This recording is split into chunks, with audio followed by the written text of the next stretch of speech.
in the Battle of Khandaq, when Ali radiallahu anhu was still considered young.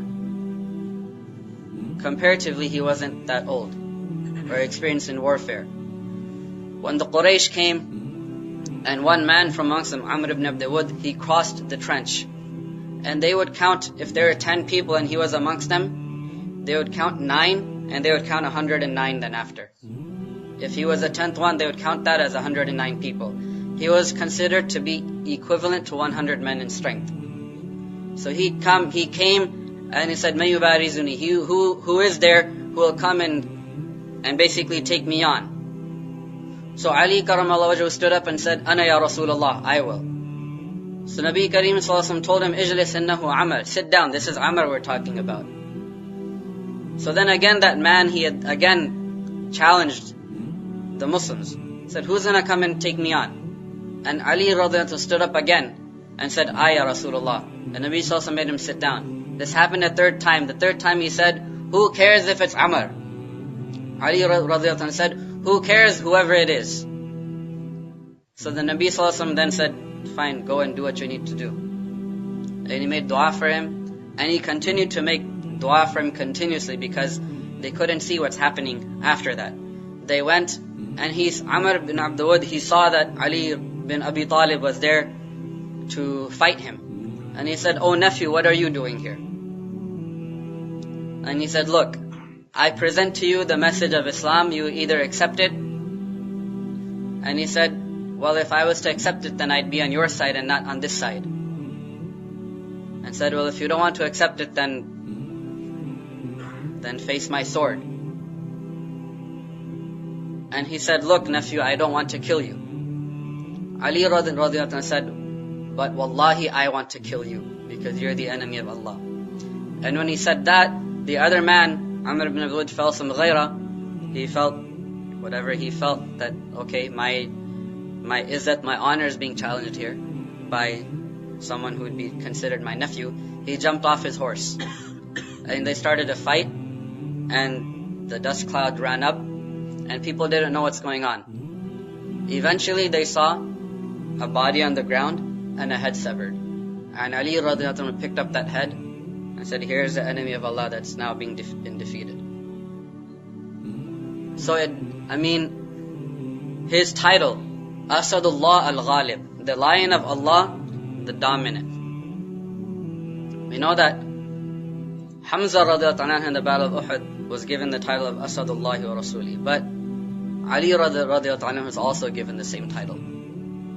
He was known as one of the swords of Allah Ta'ala.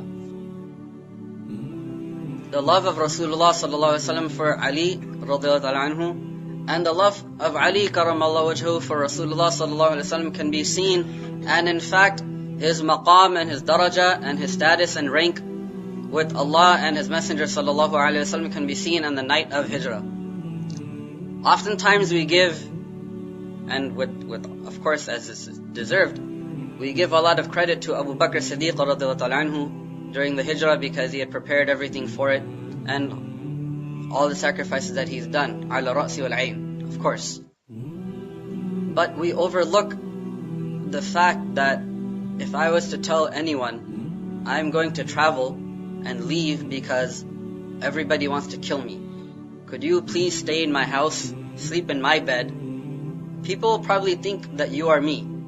They may come with swords, they may come with knives and daggers and whatever, and they may kill you. But I only need you to stay back because the trusts and properties and things that people have kept with me, I need you to hand them back to those people, to give them back. And that night, you just stay in my house, and you don't pretend to be me, you just sleep. And this is the possibility, this may happen. In his head, realistically that may have happened. But Nabi Kareem sallallahu alaihi wasallam told him, nothing will happen to you. He said, you sleep in my bed and nothing will happen to you. Now imagine that, okay? How old must he have been? If he was born 10 years prior, let's say 10 years, okay, with the difference of opinion. By the time Nubuwah rolls around, and this time he's about in his early 20s, if not 20, right? So a man of about 20 some odd years old, not even 25, early 20s, 21, 22, 23 probably. So someone that age, sleeping in a bed at night, knowing that this may be his last night. But that's knowing hypothetically. His iman was of such level that Rasulullah ﷺ told him, nothing will happen to you. And nothing happened to him at all. In fact, he said, I had the most peaceful sleep that night. Because Rasulullah ﷺ told me nothing will happen to me, hence I slept like there's no tomorrow.